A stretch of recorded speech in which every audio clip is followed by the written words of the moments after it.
रवि अपने स्कूल की पिकनिक पर जाने के लिए बहुत उतावला था। और हो भी क्यों ना, इस बार स्कूल वाले बच्चों को जयपुर ले जा रहे थे। बड़ी मिन्नतों के बाद रवि के माता पिता उसे पिकनिक पर भेजने के लिए राजी हुए थे। आज पिकनिक का ही दिन है।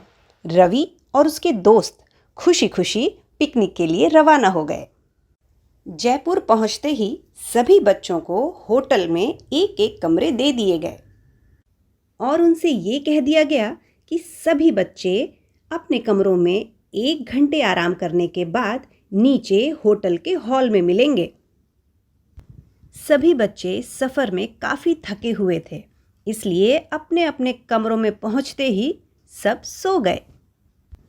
रवि अभी सो ही रहा था कि उसे अचानक अपने कमरे में कुछ आवाज़ सुनाई दी। टक टक टक टक।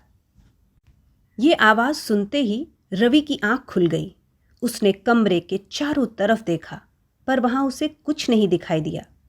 उसे लगा शायद ये आवाज़ खिड़की से आई हो, और वो फिर से सोने की कोशिश करने लगा। अचानक फिर से वही आवाज़ कमरे में गूंजने लगी। टक टक टक टक टक टक। इस बार रवि की नींद और होश दोनों उड़ गए। वह घबरा गया और कमरे से बाहर भागते हुए अपनी टीचर को सब कुछ बताने का फैसला किया। रवि जब टीचर के कमरे में पहुंचा तो उसने देखा कि टीचर किसी से फ़ोन पर बात कर रही हैं। रवि को ये समय उचित न लगा कि वो उन्हें ये सारी बातें बताए।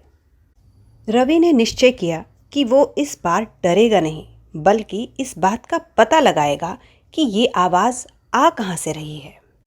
रवि बिना डरे सीधा अपने कमरे में पहुंचा और पूरे कमरे की तलाशी ली। इधर उधर जो भी मिला वो सब देखा, पर उसे कुछ भी ऐसा नहीं मिला जिससे वो आवाज़ आ रही हो। अब रवि परेशान था। अभी वो थक कर बैठा ही था कि कमरे में एक कोने में उसे एक रखी हुई छड़ी दिखाई दी। वो छड़ी इस कमरे में क्या कर रही थी? रवि धीरे से उस छड़ी की ओर बढ़ा। उसने वो छड़ी उठाई और ज़मीन पर पटका तो उस छड़ी से वही आवाज़ आई, टक टक टक टक। रवि घबरा जाता है।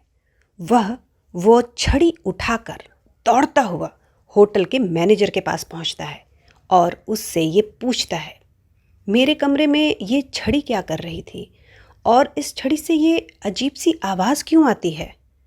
मैनेजर वो छड़ी देखते ही पहचान जाता है। अरे, आप कौन से कमरे में रुके हैं? वो कमरा सबके लिए नहीं है, वो कमरा तो बंद रहता है। वो होटल के मालिक मुंशी जी का कमरा है। आप वहाँ कैसे पहुँचे? मैनेजर ने रवि को बताया, तुम्हें पता है, मुंशी जी को बिल्कुल पसंद नहीं था कि कोई उनके कमरे में जाए। जब वो जीवित थे तब भी नहीं, और जब वो नहीं रहे तब भी नहीं। रवि इस बात से खुश था कि उसने उस आवाज़ का तो पता लगा लिया, पर इस बार उसने ये सोच लिया कि पूरी ज़िंदगी वो ये पिकनिक नहीं भूलने वाला।